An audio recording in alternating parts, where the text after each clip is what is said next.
Hi everybody, Matt and Paul here with another video for you. Today we are talking about retirement in Spain. So this is mainly aimed at UK nationals who are retired or are planning their retirement and planning to spend that retirement in Spain. So, Spain is one of the most popular retirement destinations in Europe, possibly the world.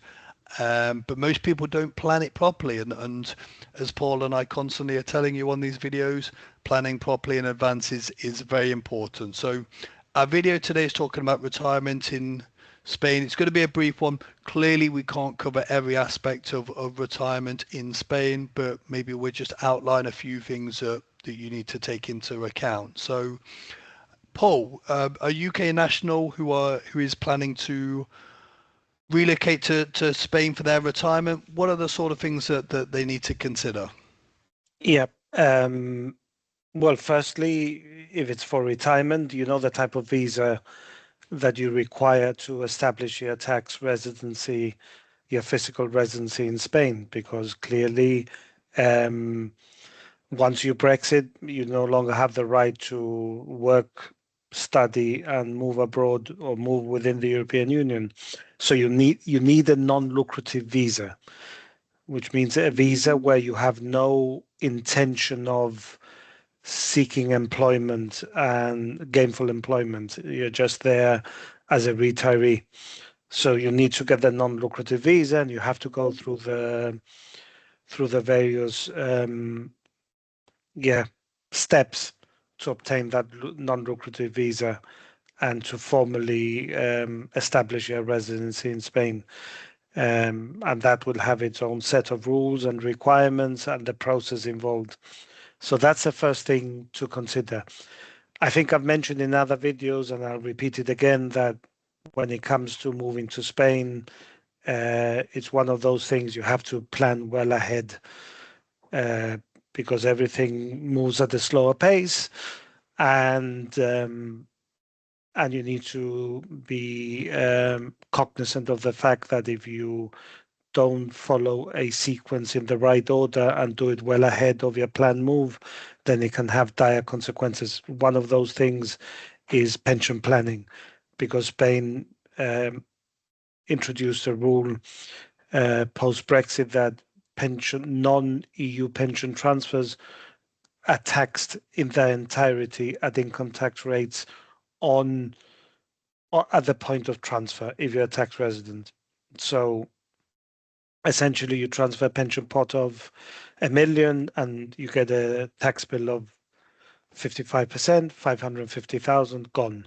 So before you start drawing down, your pension pot is down to 450,000.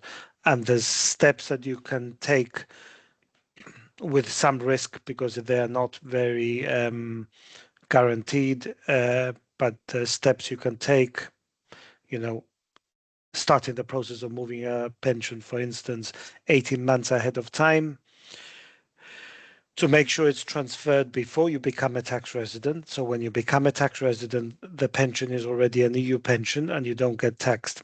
But the alternative to that is you transfer it from a UK pension to an international SIP, and then you pay tax at standard rates of tax. So when you transfer your pension, and the timing of pension income and withdrawals is important. How do you structure the income streams? Matt, as you know, Spain allows for the structuring of pension income as an annuity. Before you could have a renewable annuity, but now you can only have, although the rules seem to be a bit vague and unclear, but it seems that they've transitioned to a new ruling where you set up an annuity kind of for a period of time, fixed period, and there's no renewal. So if you decide to have a long annuity, it means the income you draw from your pension pot stays the same throughout your life. So you need to think kind of 20 years ahead when you structure it, if you want to mitigate tax and pay very little tax on that pension income. And yeah, you have to be wary of the Spanish tax bands and what the tax deductibles are. The personal allowances, which in Spain is not a lot. You need to be wary of wealth tax and whether your estate is large enough to be liable to wealth tax, and it ranges between 0.3 and 3.5%. You need to be aware of the double taxation treaty between the UK and Spain and how that works in practice. It has its nuances. For instance, when it comes to inheritance tax, then the way the rules are applied are completely different. And I think the treaty, in fact, I think the treaty does not cover inheritance tax. All right. Yeah. Which is a big problem, yeah, because it's silent on the issue of inheritance tax. So that's another thing to consider. Then you need to think about healthcare access. Is it public healthcare or private healthcare? The public healthcare system in Spain is exceptional. I would argue probably one of the best in Europe. But accessing it might not be that straightforward or simple. So do you need private medical insurance to access private healthcare, which is exceptionally good? And how much would that set you back?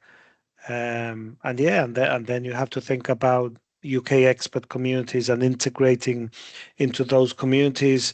And what part of Spain are you moving to? And is there a strong UK expat community there to help you integrate into Spanish society, but to also have develop a group of friends that support you whilst in a foreign country. So yeah, retirement in Spain is Spain remains one of the favorite countries that Brits retire to, and quite rightly so because of the lifestyle. But yeah, there's tax issues to consider, pension planning, and what I think residents. there's so much to consider, isn't there, Paul? And I guess we have multiple videos on the different, individual matters that people can look into. I think the one thing that I always like to try and communicate to people is, some people, as you say, they're drawn to Spain by the lifestyle. But if people think they can effectively, okay, take their situation and then, move to Spain, but kind of carry on in a kind of hybrid and I'm mainly talking about from a kind of financial side of things, what people don't realize is, okay, they built up their ISAs, for example, through their working life.